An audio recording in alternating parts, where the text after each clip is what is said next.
All right, what's up, everybody? Merry Christmas.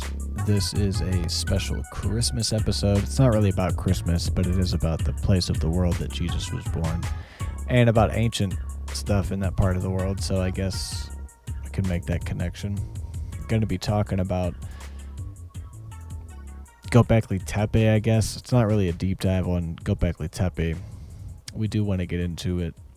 But coming off of all of the Hollow Earth and everything to do with Hollow Earth, Agartha, etc., we have landed here, so I'm going to provide an overview of that time.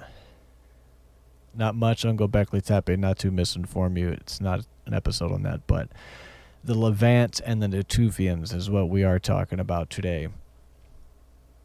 Because some of the most sophisticated settlements are located in the Levant. And if you look at this map on the screen, if you're watching this, it's just of Iran, Iraq, Anatolia, which is Turkey, Egypt, Sudan, Jordan, Israel, this whole area.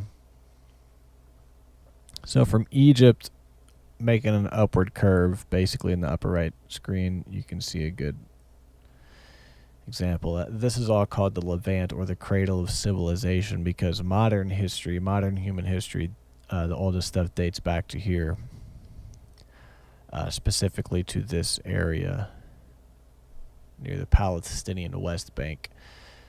But some of the most sophisticated settlements come out of this area, the Levant, also known as the Near or Middle East, dating back to about like 14,000 years ago, BP, before present, to 9,600 years ago.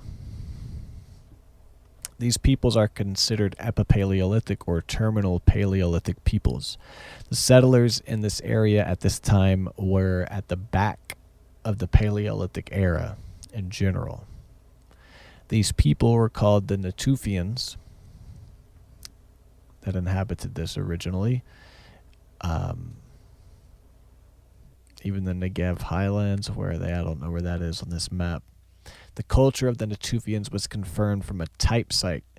Wadi an-Natuf was the name of that type site in the western Judean mountains of the Palestinian West Bank. And this area is basically the very first area of the world where modern human history started, right there. So all that war happening in Palestine and Israel today, it's just very interesting how it's still the hotbed of the human story after all these years.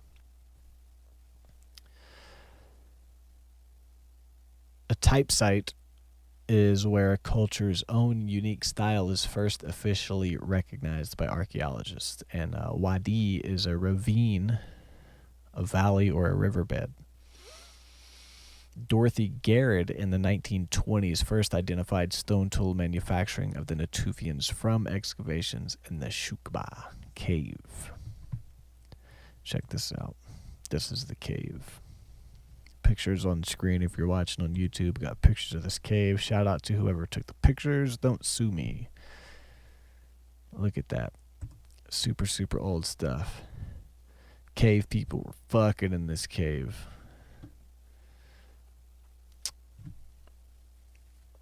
Fucking and doing drugs and cutting goats' throats and getting eaten by wild animals. Man, that was a rough time to be alive. And then located in the Jordan Rift Valley is a huge occupational mound known as Tel Sultan. Look right here. Tel Sultan, also known as Jericho. They're one and the same, but two separate things. I will explain that once we get there, but here's an aerial photo of today, that whole area of Jericho. It looks like a motocross track that needs a little bit of maintenance, surrounded by modern houses. By the time Gobekli Tepe came around, which was about 9,600 to 8,000 BC, Tel Sultan, this whole place, developed into a sprawling urban complex, as they say. And also had some of the world's very first stone fortresses. It all started right there. Its inhabitants were those of the pre-pottery Neolithic peoples. In other words, the original Natufians thrived before the widespread introduction of ceramics and the Neolithic Revolution, and that took place about 9300 BC, 9215 BC, based on my latest carbon dating experiments, because I've been known to dabble. These inhabitants surrounded Tel Sultan with a stone wall that was 4 meters high, 3 meters wide, and 700 meters long. It lined the entire perimeter of the occupational mound, which was 4 hectares. Don't know how big that is, but it was 4 hectares. Actually, I do know how big it is. It's 700 meters around. Yeah, boy. Outside of the wall was a ditch. Here's a good illustration of what I'm talking about on the screen. Outside of the wall was a ditch literally gouged out of the bedrock made of limestone. The ditch was almost a kilometer around, 2.75 meters deep, and a width of 8.25 meters. That's a lot of work. Thought landscaping was hard. Dig a ditch out of limestone. These pre-pottery Neolithic inhabitants there had also built a stone lookout tower that was 10 meters across and 8.5 meters high. It is believed that all the inhabitants of the Levant came together to build the site of Gobekli Tepe. So all of these people, in this whole area came together to build Gobekli Tepe. And I got pictures. I'll show you. Just relax. We're not there yet. All right, it's Christmas. You got to wait for the good present. It's at the end. All right, come on. Gobekli Tepe is a name derived from the Turkish words Gobek, which mean navel, and Tepe, which means hill. Gobekli Tepe is an enormous occupational mound. You ready for a picture? There we go. It's an enormous occupational mound, some 200 to 300 meters big and 15 meters high. It was created over a period of about 1,500 years, they believe. It was built between 9,600 and 8,000 BC. So you can see how from the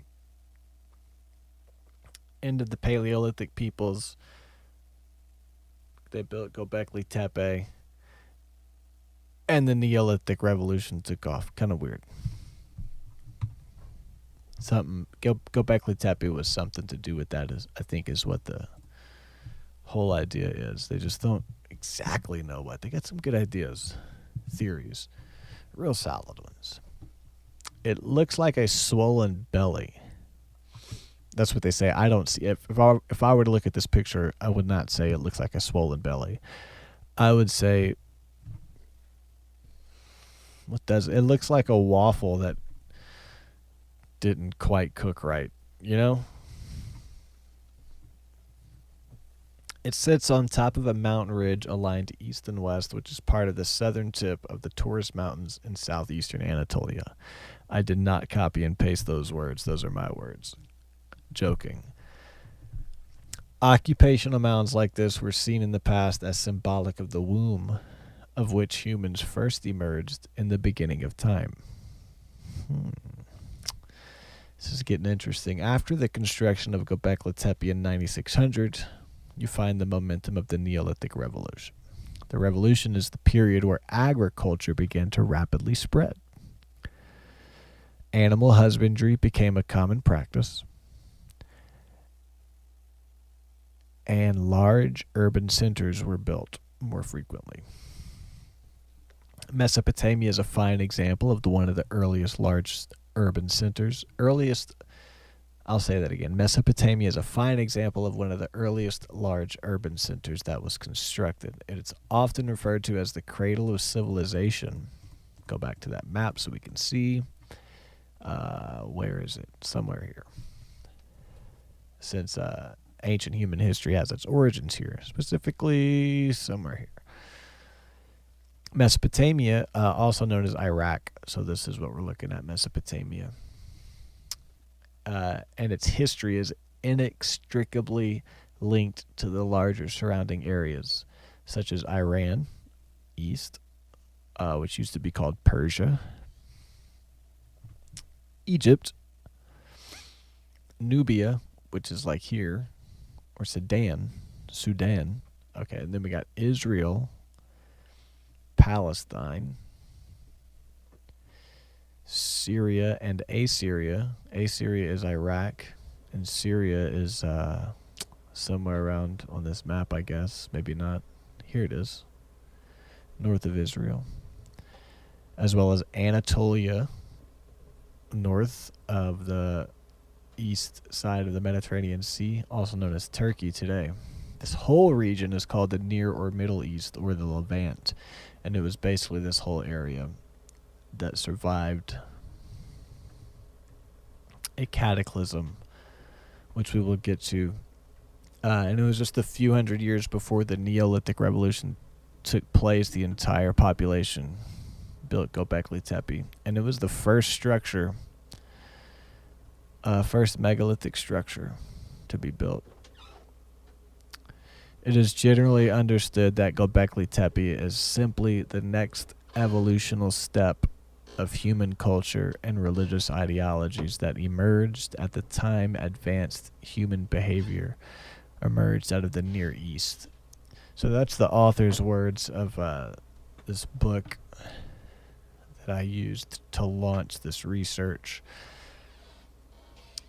Basically, mainstream archaeology seems to treat it like, yeah, this shit happens. That's what they do. People come out of cataclysms and build insane stuff that doesn't make sense, and then success explodes out of nowhere. But that cataclysm that the Epipaleolithic people survived was about 10,800 BC, and it evidently ended the Ice Age. There is more than sufficient evidence that at this time the sky had become filled with debris from a comet entering the atmosphere, specifically from the northwest. These comets sometimes even exploded before hitting the ground, which scorched large masses of earth and caused massive wildfires.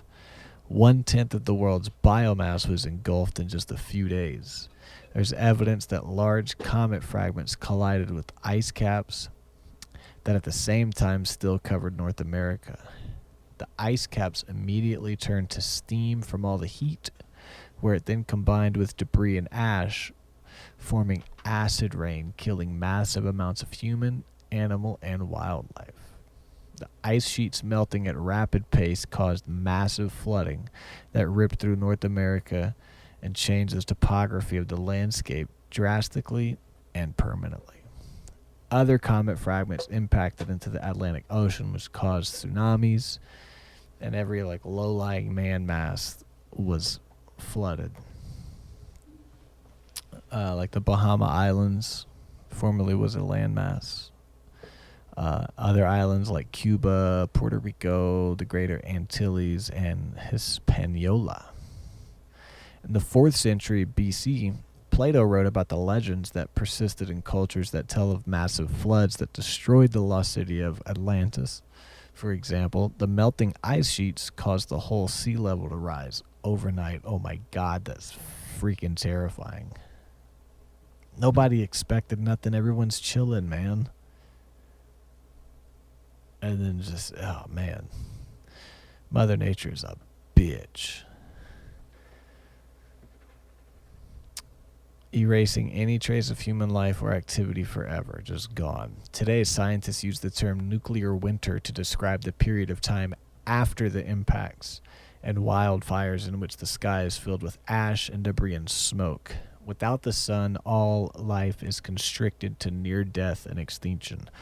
All these factors helped create a mini ice age that lasted about 1,200 years, coming to an abrupt end at 9,600 BC. So at 10,800 BC, shit hits the fan. 1,200 years later, things cool down or heat up, technically. And that's 9600 BC, whenever, you guessed it, Gobekli Tepe and Jericho are built. And then the Neolithic Revolution takes off. And that whole episode's known as the Younger Dryas Impact. And what's interesting is even one of the, I got it right here, einkorn, look at that. This is the oldest wheat, a native wheat of the Levant, called einkorn, grows on the Karakadag.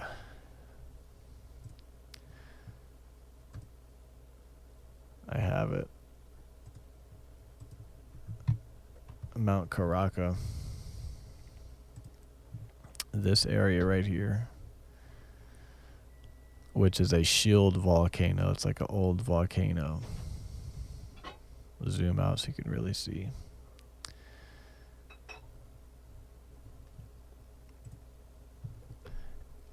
It is responsible for approximately 70 different strains of modern wheat we use today. Einkorn is a German word meaning single grain. It has 14 chromosomes, where modern wheat typically has 42. Because modern wheat is GMO'd to the max. Therefore, it's the most primitive wheat on Earth. Einkorn lacks the D chromosome, which is what supposedly causes wheat intolerance in humans. So einkorn doesn't trigger the gluten movement. It has a high protein count and high antioxidant count, as well as being easy to digest. It's basically a superfood. Wild forms of einkorn date back tens of thousands of years, while the first domesticated grains date to 7500 BC. It's believed that einkorn originated in the fertile lands that surround the Tigris-Euphrates rivers. Tigris and Euphrates rivers, which, if we look at this map, will be here. Again, the cradle of civilization. And this is mainstream archaeology. So all the wild conspiracies and mainstream archaeology line up in such a way that all of their questions get answered. But we can't, it's not that simple. It's believed that einkorn originated. I said that. Einkorn is taxonomically considered to either be the wild grain or also called Triticum boeticum, or it's the domesticated wheat called Triticum monicum. So it's either wild or domesticated. Together, they are referred to as Triticum monicum subspecies. Point being that einkorn's direct origination links to the most likely crossing of wheatgrass, or Triticum speltoides, and Triticum monicum naturally. That didn't make sense. So basically, einkorn is it directly originated from crossing wheatgrass and the Triticum monicum, which is the wild version of einkorn. No, the domesticated version of einkorn and wheatgrass got crossed to make basically the einkorn. It's kind of confusing. But hey, here's the website, and the notes will be there. You can, hey, I'm bringing it to you, you know? I'm bringing it to you. DNA fingerprinting has shown that einkorn was domesticated in the mountains of Karakabag, as we just showed you, and I lost it again right here. Came from there. Thank you, Mount Karaka. It's one of the first cereals ever cultivated. I love cereal. I didn't know that. I thought Frosted Flakes was the first cereal, if I'm being honest. But, you know, that's the point of this podcast, is to learn what we don't know about what we do know. So, wow, interesting. Due to its high nutritional content and its ability to grow in soils that most wheats cannot, it became popular and was distributed widely around Transcaucasia, let me get to my other maps because I'm going to show you what Transcaucasia is. Transcaucasia, where is it? One of these, it might be this. I'm learning how to organize these pictures better with what I'm talking about, but that's the Balkans, Transcaucasia. You get it. It's up here around the Mediterranean Sea. So it started the einkorn started to spread around Transcaucasia, the Middle East, Southwest Europe, which I was just there right here. So that would be Spain, Portugal, France. Where's that list? The Balkans. It started to spread to the Balkans, which is right here. You got Slovenia, Croatia, Romania, Moldova, Bosnia, Herzegovina, Herzegovina, Montenegro, Kosovo, all the places. Macedonia, Albania, and also the Mediterraneans, which is such an underrated place. When you look at the Mediterraneans, at least for me, the Mediterraneans is all one, right? The Mediterraneans. But I would never imagine that France and Egypt would in any way be together. Because I'm a dummy and I don't know geography well. I'm sure there's a lot of people that do know that. But for me, looking at this map, it's just surprising to see how all these countries that seem so distant are actually together. Italy and Libya are part of the Mediterraneans. Dude, you can just swim across. Well, not just swim across. It's hard, but I would have never thought they were that close. Learning something new.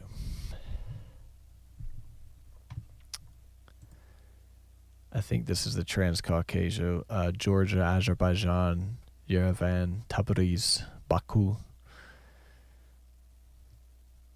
So anyway, einkorn, the original wheat.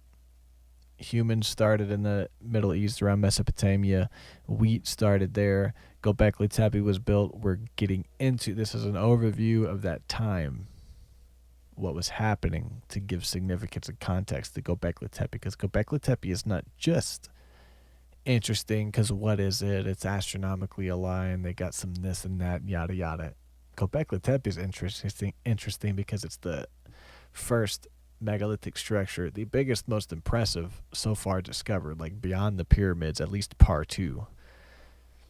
But also it's in conjunction with this catastrophe, the survival of the Paleolithic people, and the bursting of this Neolithic revolution. And Gobekli Tepe is like, they call it a place where there was a transfer of knowledge, because what they do know about Gobekli Tepe is that it shows it's like a transfer of knowledge of astronomy, sciences, medicine, architecture, design, geometry, math. And that seems to have played a role in the Neolithic revolution, because somebody who knew something led this job that at the time was hunter-gatherers. These were people just surviving. How did they have the resources and time to come together to build something as big as Gobekli Tepe? And while we're talking about it, let's get to the pictures of Gobekli Tepe, because they've been excavating since like 95 or 97, and they've only uncovered about 3% of the whole thing.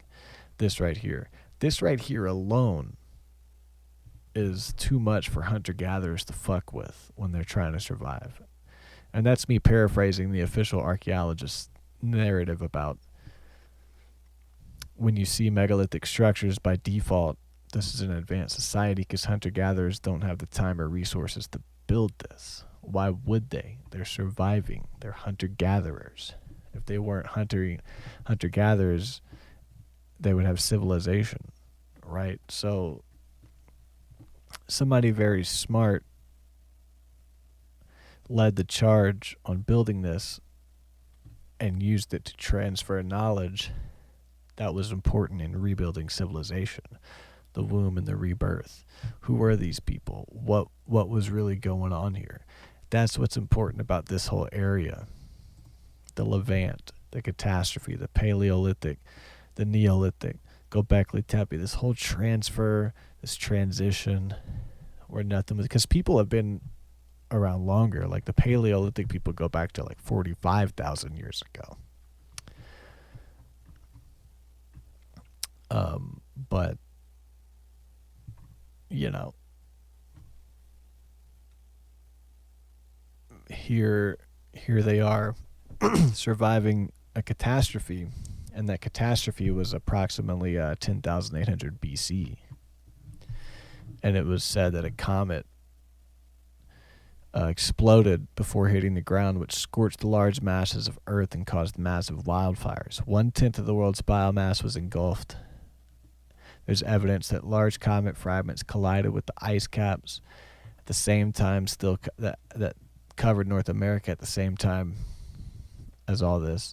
The ice caps immediately turned to steam from all the heat, where it then combined with debris and ash, forming acid rain, killing massive amounts of human life, animal life, and wildlife. The ice sheets melting at rapid pace caused massive flooding that ripped through North America, changing the topography of the landscape drastically and permanently. Other comet fragments impacted into the Atlantic Ocean, which caused the major tsunamis and covered every low-lying landmass it encountered. These landmasses would have been the former landmass that is now the Bahama Islands, as well as other islands like Cuba, Hispaniola, and Puerto Rico of the Greater Antilles. In the 4th century BC, Plato wrote about the legend that persists in cultures that tell of massive floods that destroyed the lost city of Atlantis. The melting ice sheets caused the whole sea level to rise overnight, immediately drowning and erasing any trace of human life or activity forever, whenever it flooded. So it's very possible Atlantis and many other advanced cities were just buried, flooded, right? And all that information they had from these advanced cities was preserved by somebody, and Gobekli Tepe seems to be the location where that knowledge was transferred to the surviving remnants after the cataclysm. Today, scientists use the term nuclear winter to describe the period of time after the impacts and wildfires, when the sky is filled with ash and debris and smoke. Without the sun, life is constricted to near death and extinction. We need the sun. Without the sun, all life... Oh, I just said that. Here we go. All these factors help to create a mini ice age that lasted about 1,200 years and came to an end at 9,600 BC. So at 10,800, shit hits the fan. At 9,600, things chill out. That entire episode is known as the Younger Dryas impact. And then in southeastern Anatolia, around the time of Gobekli Tepe was constructed, what culminated here essentially began the rise of Western civilization, which is why this is so significant, because who built this and what is it? What happened here was nothing new, but rather a renaissance of ancient technologies and cosmological ideologies that date back to the emergence of the first human societies 45,000 years ago at the top of the Paleolithic age. So those are my words, like the Renaissance in the 1500s was a rebirth, but this was like the original Renaissance, where all these societies were surviving and came back together. There's also evidence to suggest that the survival of humans in North and South America was directly related to contact with a now extinct human species known as the Denisovans.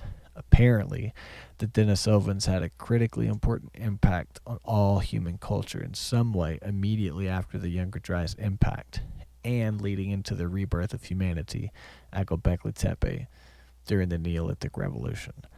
So that concludes today's episode. That's just I wanted to do a nice overview. This is Pillar 43.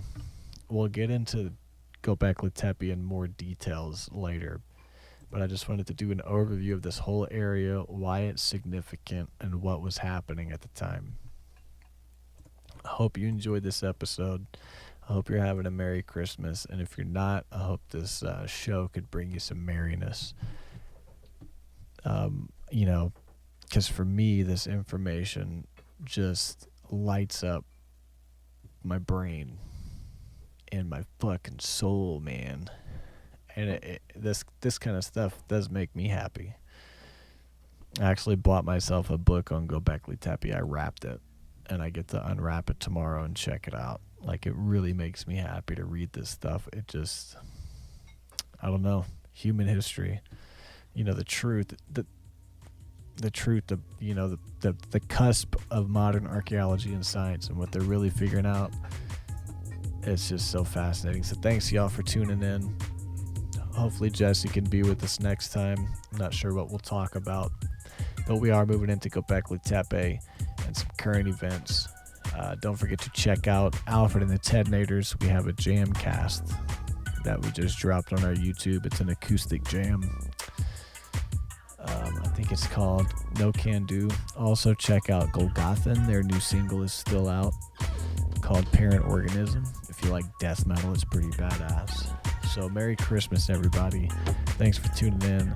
Like, subscribe, and stay tuned for the next episode because it's coming. Oh, and we're also doing segments on our YouTube now.